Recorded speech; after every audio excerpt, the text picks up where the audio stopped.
Assalamualaikum selamat datang kembali di Guru Gembel Channel. Apakah dunia saat ini membutuhkan agama? Apakah masyarakat modern itu tidak sesuai dengan nilai-nilai keberagamaan? Atau apakah nilai-nilai agama itu tidak lagi relevan untuk diterapkan dalam masyarakat modern?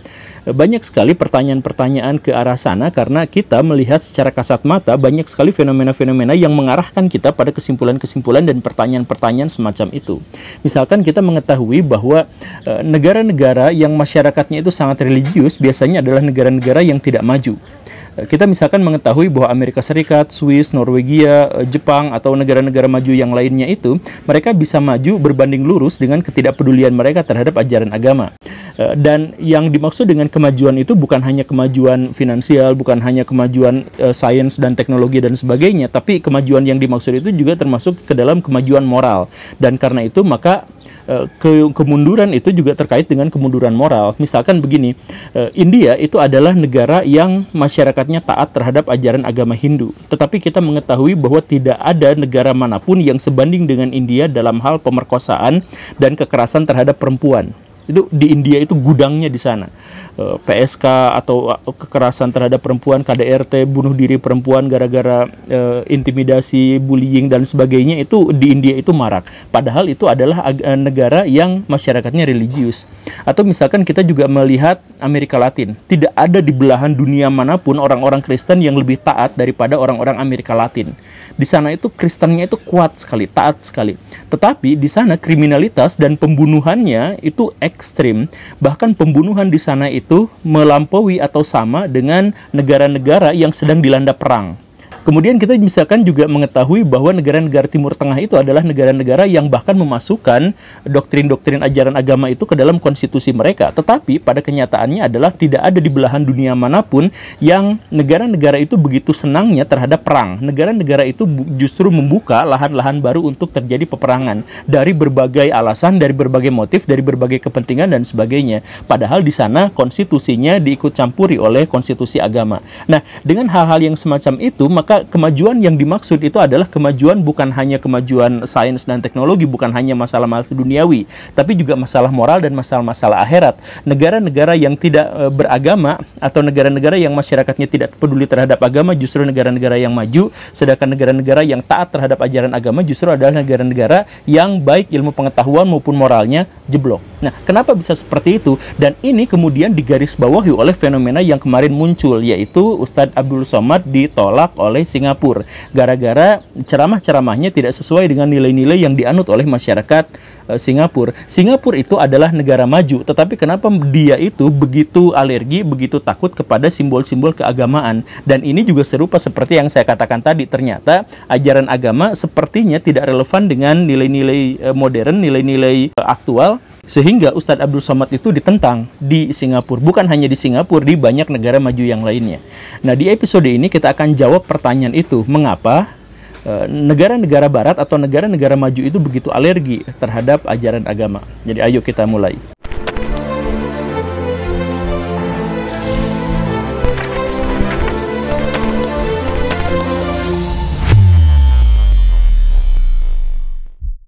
Baraya, ajaran agama itu sakral, agama itu gaib, dan karena itu banyak sekali unsur-unsur dalam ajaran agama itu yang sama sekali tidak tertakar, tidak terukur, atau tidak definitif. Dan karena itu, maka menempatkan ajaran agama tanpa logika dan pikiran itu sebenarnya adalah tindakan atau pikiran yang seringkali menghancurkan ajaran agama dan seringkali membuat kita gagal untuk menerjemahkan pesan-pesan dalam ajaran agama itu. Pembanding yang agak khas dalam hal ini misalkan cinta. Kan cinta itu kita bisa merasakannya. Kita tahu bahwa kita itu misalkan sedang mencintai atau sedang tidak mencintai, kita mengetahuinya. Tapi cinta itu tidak terdefinisikan, cinta itu tidak terukur, tidak tertakar dan sebagainya. Dan kalau misalkan cinta itu kemudian tidak kita pahami dengan dasar-dasar pikiran dan logika yang benar, maka cinta itu seringkali merusak. Sebagai contoh yang paling sederhananya seperti ini. Ada bapak-bapak, dia bilang cinta banget sama burungnya, burung perkututnya. Jadi Dia kasih makan si burungnya, dia kasih minum si burungnya, dia rawat si burungnya dan lain sebagainya. Pokoknya mah dia habis-habisan di situ. Sampai ada orang yang menawar, udah saya beli perkutut ini 200 juta. Saya nggak mau, saya jatuh cinta luar biasa pada si burung ini. Saya suka sama burung ini dan sebagainya. Dijual berapa miliar pun saya nggak akan kasih, kan begitu ya. Nah, kalau memang dia benar-benar mencintai, kenapa dia mengurung si burung itu sampai dia bahkan tidak bisa mengepakkan sayapnya? Bayangkan kalau Baraya hidup punya kaki, tetapi kaki itu tidak pernah dipergunakan karena kurungan Baraya itu terlalu kecil. Baraya hanya bisa melihat orang-orang yang berlalu lalang di sana, hanya bisa melihat iri bahwa makhluk-makhluk ada di luar sana dan mereka hidup tanpa sekat dan sebagainya, sedangkan Baraya ada di sana. Baraya nangis malah diketawain dan sebagainya. Nah, kalau seandainya Baraya benar-benar mencintai si burung itu, gak mungkin Baraya menyakiti si burung itu. Tetapi gara-gara cinta itu tidak ada logika, tidak tertakar, tidak logis dan sebagainya, maka seringkali kita gagal menerjemahkan apa yang dimaksud dengan cinta. Seringkali kita menyebut bahwa yang dimaksud dengan ego, yang dimaksud dengan ketamakan, yang dimaksud dengan kejahatan, yang dimaksud dengan kebengisan, itu cinta. Atau contoh lain, ada bapak-bapak, tentara, dia punya anak. Si anaknya itu seneng ngegambar anime. Cita-cita dari si anaknya itu adalah dia pengen jadi kartunis, dia pengen tukang menggambar dan sebagainya. Tapi si bapak-bapak itu marah, protes. Kamu itu bakal jadi tentara nanti di masa depannya. Karena apa? Karena bapak tentara, kamu punya jatah untuk jadi tentara nanti di sana. Jadi kamu harus persiapkan pikiran kamu, otak kamu, pendidikan kamu ke arah sana. Gak mau papa, saya mah pengen jadi penggambar.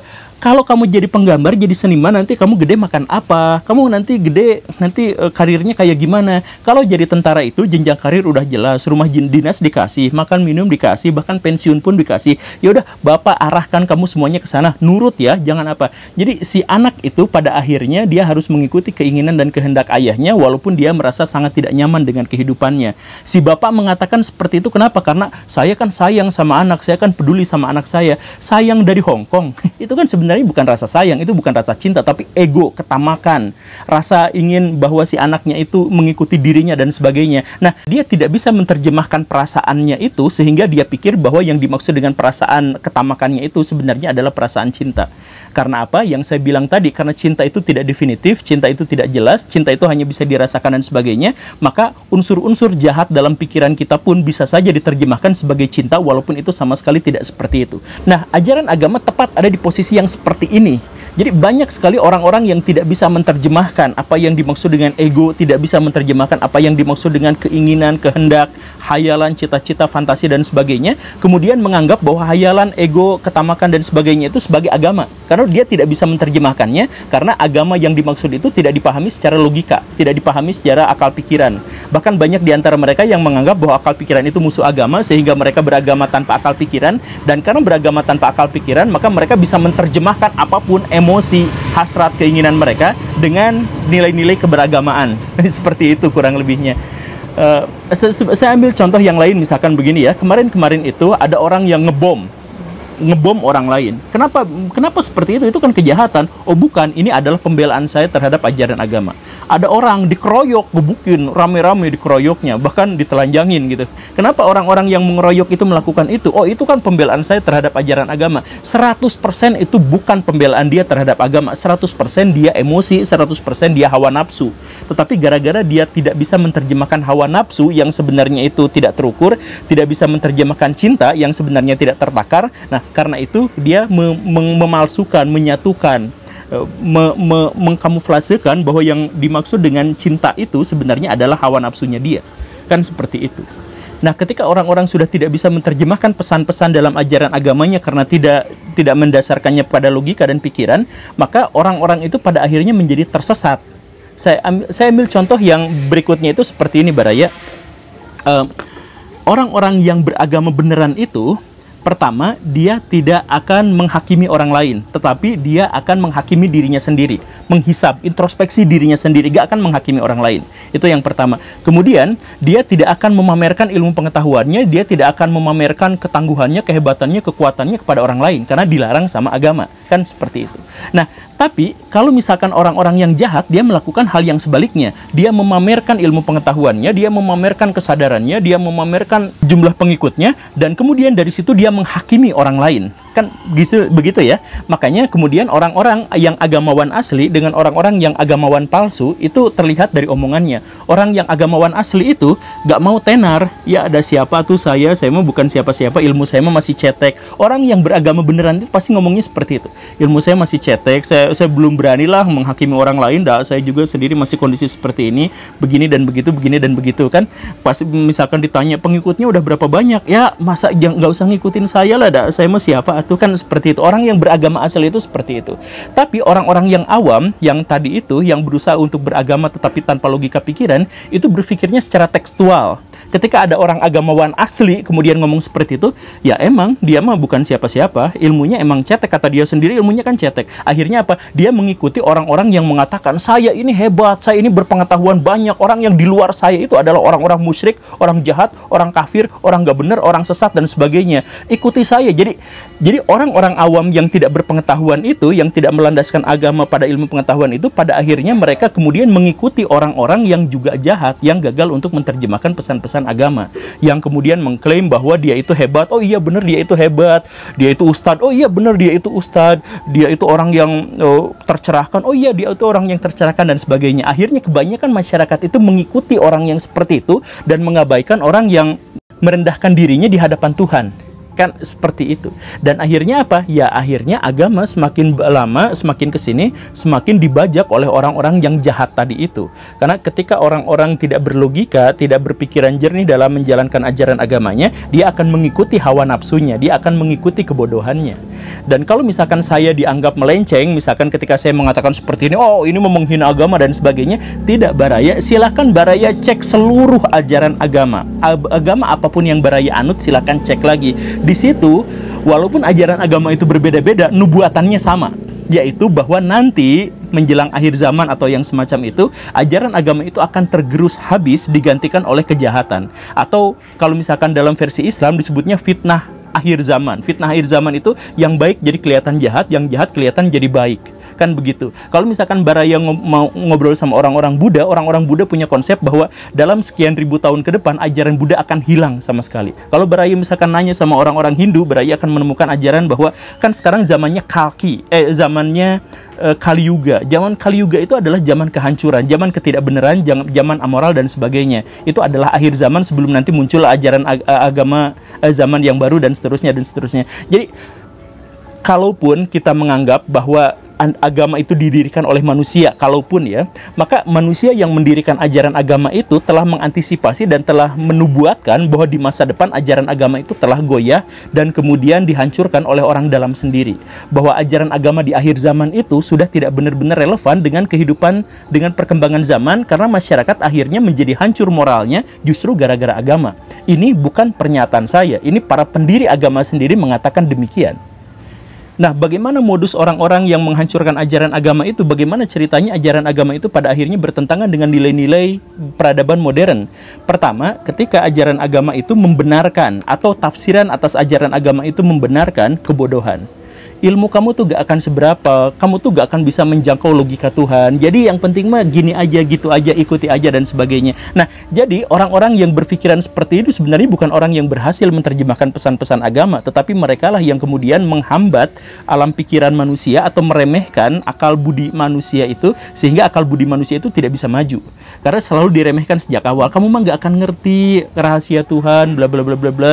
Kamu mah ilmunya cuma setetes dan sebagainya. Ya, kalaupun kita memang tidak bisa membahas semua misteri Tuhan, tapi kan bukan berarti kita mengabaikan semua ilmu pengetahuan itu. Jadi pas mau ilmu pengetahuan, mau belajar matematika, ya untuk apa belajar matematika? Nanti kan gak akan ditanya di akhirat. Jadi agama dalam konteks itu telah menghancurkan peradaban gara-gara dia membenarkan kebodohan. Itu yang pertama. Kemudian ajaran agama itu seringkali juga mengajarkan atau membenarkan kemalasan. Rezeki mah udah diatur, ngapain juga sih kamu usaha terlalu keras, yang penting mah berdoa. Banyak kan orang-orang beragama atau agamawan yang mengatakan hal yang semacam itu. Kamu misalkan rezeki mah itu cak-cak aja, gak usah kerja, dia bisa hidup. Kenapa sih kamu tuh serahkan aja pada Tuhan, nanti Tuhan akan memberikan jalan untuk kamu, bla bla bla bla, gitu kan. Jadi dia itu membenarkan kemalasan. Kemudian membenarkan juga konflik. Orang-orang sana itu kafir, padahal yang dituduhnya Muslim.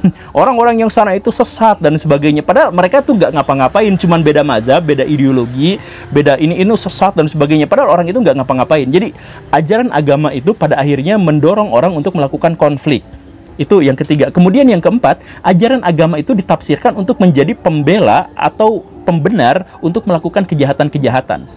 Saya punya teman, dia itu suka ngebajak, suka ngehack gitu ya, dan dia dapat duit banyak dari ngehack itu. Kenapa kamu ngehack seperti ini? Ini kan produk Yahudi. Dia katakan seperti itu. Jadi dia membenarkan kejahatannya itu dengan dalil agama. Nah, kalau sudah seperti ini, coba dihitung baik-baik. Ajaran agama membenarkan kemalasan, ajaran agama membenarkan kejahatan, ajaran agama membenarkan konflik, dan ajaran agama membenarkan kebodohan, maka ini semuanya nilai-nilainya itu bertentangan dengan nilai-nilai modern. Bagaimana ceritanya mau jadi modern tapi dibenarkan kebodohannya? Bagaimana caranya menjadi modern tapi dibenarkan kemalasannya? Nah, pada bagian inilah agama menjadi oposisi bagi masyarakat modern. Dan inilah yang membuat orang-orang Singapura takut atau khawatir terhadap kedatangan Ustadz Abdul Somad. Saya tidak mengatakan bahwa Ustadz Abdul Somad itu adalah orang yang membajak agama seperti tadi, yaitu mau urusan nanti, saya nggak ngomong seperti itu. Tapi saya katakan masyarakat modern menjadi takut pada simbol-simbol atau tokoh-tokoh agama karena alasan-alasan yang tadi itu. Begitu. Jadi sekarang bagaimana dong? Saya kan pengen beragama di dunia modern. Bagaimana ceritanya? Dari mana saya bisa mengetahui tafsiran ajaran agama ini benar atau salah? Dari mana saya mengetahui misalkan ketika saya menerjemahkan agama ini benar atau salah dengan sesuai dengan nilai-nilai pesan-pesan moral yang disampaikan atau tidak dan sebagainya? Bagaimana cara saya membedakan mana yang benar dan mana yang salah? Ya, itu sebenarnya adalah pertanyaan yang jawabannya sangat-sangat rumit. Aduh, jadi panas. Tapi gini Baraya, sederhananya begini Baraya, kalau Baraya hidup di zaman yang sangat bobrok, maka jangan pernah sesuai dengan pendapat mayoritas. Karena kenapa zaman itu bobrok? Karena zaman itu dipenuhi oleh mayoritas yang berpikiran juga bobrok. Begitu. Jadi itu pesannya ya, semoga bisa dipahami. Terima kasih karena sudah menyimak. Saya Guru Gembul, sudah panas. Assalamualaikum warahmatullahi wabarakatuh.